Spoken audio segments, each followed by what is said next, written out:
custo de vida, emprego e desemprego, cesta básica, tarifas públicas, salário mínimo. Agora, na Brasil Atual, a análise do DIEESE.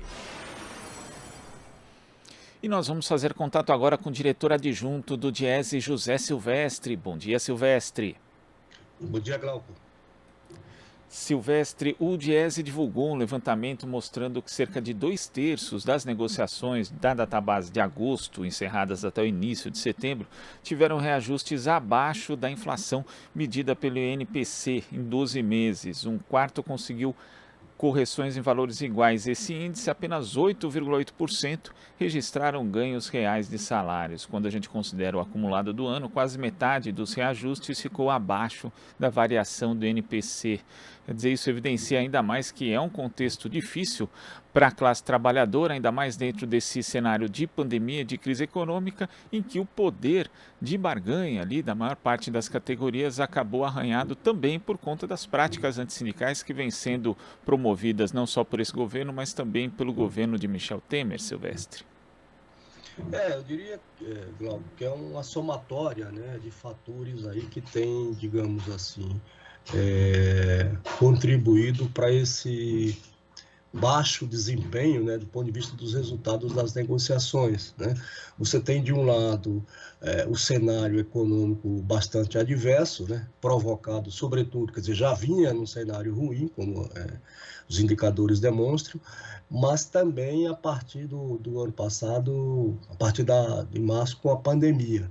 Agora, eu acho, Glauco, tem um dado aí que eu acho que explica grande parte desse resultado ruim das negociações, que é a inflação, né? Quer dizer, para além do cenário econômico adverso, você tem a questão do aumento da inflação. Isso é nítido a partir, sobretudo, ali de setembro, outubro de 2020, né? Isso fez com que os resultados das negociações tenham sido tão ruins, né? Ou seja, a gente vinha numa trajetória de um percentual considerável de reajustes com algum ganho real de salário. A partir do final do ano passado para cá, e particularmente esse ano, o quadro piorou muito. Isso remete, inclusive, ao que se vivia aqui no Brasil nos anos 80, também comecinho ali dos anos 90, quando o grande embate dos sindicatos, dos trabalhadores de uma forma geral, era conseguirem ali pelo menos a reposição da inflação, que era muito elevada. A gente está vivendo um quadro um pouco parecido com aquela situação, Silvestre? Em certa medida, sim, né? Claro que são patamares inflacionários bastante diferentes, né? Mas o que é, digamos assim, novo nesse sentido, né, nesse momento, é que você tem uma inflação de 2 dígitos, né? A gente viveu aí vários anos com a inflação acumulada no ano, né, e num patamar inferior a 2 dígitos. Agora, a partir de setembro, ou seja, para os trabalhadores, para as categorias que têm database em 1º de setembro, a inflação já superou os 10 dígitos. Desculpa, o 2 dígitos hoje está em 10,42. Mas só para efeito comparativo, eu acho que isso explica bem. Por exemplo, os trabalhadores que tinham, as categorias que têm database em setembro, por exemplo, em 2020, a inflação acumulada para a database 1º de setembro de 2020 foi 2,94. Para setembro de 2021, foi 10,42, portanto, mais de 3 vezes mais o que ocorreu há um ano atrás. Então, isso... Agora, por outro lado, né, Glauco, bom que se diga também, os trabalhadores têm perdido, mas isso não é uma coisa... Os setores, né? Claro que a pandemia prejudicou muito as atividades econômicas, mas nem todos os setores foram prejudicados. A gente sabe que tem alguns setores que tiveram um bom desempenho com a pandemia, né? Por exemplo, o setor de alimentação foi um setor que não parou, enfim. Então, na verdade, quem está em situação mais difícil são os próprios trabalhadores, né, que não estão conseguindo sequer, uma boa parte deles repor a perda salarial imposta pela inflação. E quando você toca nessa questão dos setores, Silvestre, a indústria segue com maior percentual de reajustes acima da inflação, 24,7% do total no setor. Depois vem o comércio, em segundo lugar, com aumentos reais em cerca de 19% dos resultados.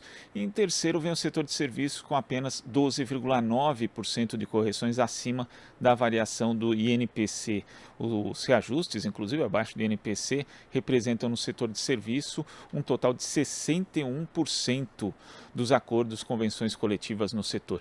E a gente sabe, Silvestre, que o setor de serviços foi muito afetado pela pandemia. Então, além de haver uma dificuldade de recuperação desse setor, também vemos aí um rebaixamento do nível salarial com as perdas decorrentes da inflação. Sim, exatamente. O setor de serviços foi o mais atingido pela pandemia. E todos nós sabemos que o setor de serviços também é o setor mais, digamos assim, pulverizado, né? Onde você tem o grau, por exemplo, de formalização do trabalho, na média ele é inferior, por exemplo, ao setor industrial, né? E com a pandemia essas situações se agravaram, né?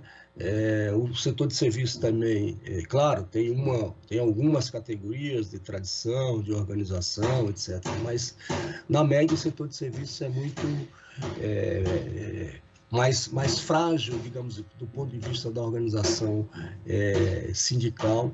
Portanto, os resultados das negociações têm sido inferiores. De outro lado, Glauco, a indústria, por ser também o setor mais estruturado da economia, ou seja, você tem também onde você tem um grau de formalização da mão de obra mais elevado, o salário médio na indústria, no geral, é maior do que os outros setores de atividade, né? Também foi, evidentemente, abalado pela pandemia, mas dá sinais, ainda que, digamos assim, lentos, de recuperação. E o dado que o Diese está mostrando aí, que de fato foi o setor que teve relativamente o melhor desempenho, né? Foi onde você teve o maior percentual de reajuste com algum ganho real. Agora, também, Glauco, precisa chamar a atenção o seguinte: o ganho real, no geral, é um ganho real muito pequeno, né? Em alguns exemplos são apenas arredondamentos, né? Porque também tem o seguinte: com a inflação em elevação, e quanto maior a inflação, maior a dificuldade para negociar. A gente pode dizer que a inflação é mais interessante do ponto de vista de mobilizar mais os trabalhadores, né? Na busca da reposição. Mas na mesa de negociação, normalmente, a inflação mais elevada cria mais dificuldade para a negociação. Cria mais dificuldade mesmo quando a categoria consegue ali efetivar essa reposição. Quando a reposição é efetivamente implementada, já se perdeu ali aquele mês e a gente está falando de uma inflação de 2 dígitos, então um mês já faz muita diferença também, Silvestre. E de certa forma, quando existem outros problemas, a gente vive aí situação de home office, por exemplo, para boa parte dos trabalhadores que necessitam aí de outros tipos, né, de condições de trabalho, isso acaba ficando escanteado porque a prioridade vira justamente superar a inflação. No geral, as campanhas salariais e as negociações têm como, digamos assim, como carro-chefe, né, Glauco, todos nós sabemos, as cláusulas econômicas, sobretudo as cláusulas relativas a reajuste e a ganho real de salário, a pisos e assim por diante. Então, num cenário como esse, né, ainda mais quando você tem uma parcela dos trabalhadores, né, que está em home office, e também os sindicatos, ou seja, a negociação, digamos, não presencial, a negociação virtual, certamente trouxe maiores dificuldades também, ou seja, você não tem digamos assim, o tete-a-tete na mesa. Então, isso também me parece um dado a ser considerado. Silvestre, muito obrigado pela sua participação aqui no Jornal Brasil Atual e até a próxima. Ok, bom dia para você. Bom dia. Conversamos aqui com o diretor adjunto do Diese, José Silvestre.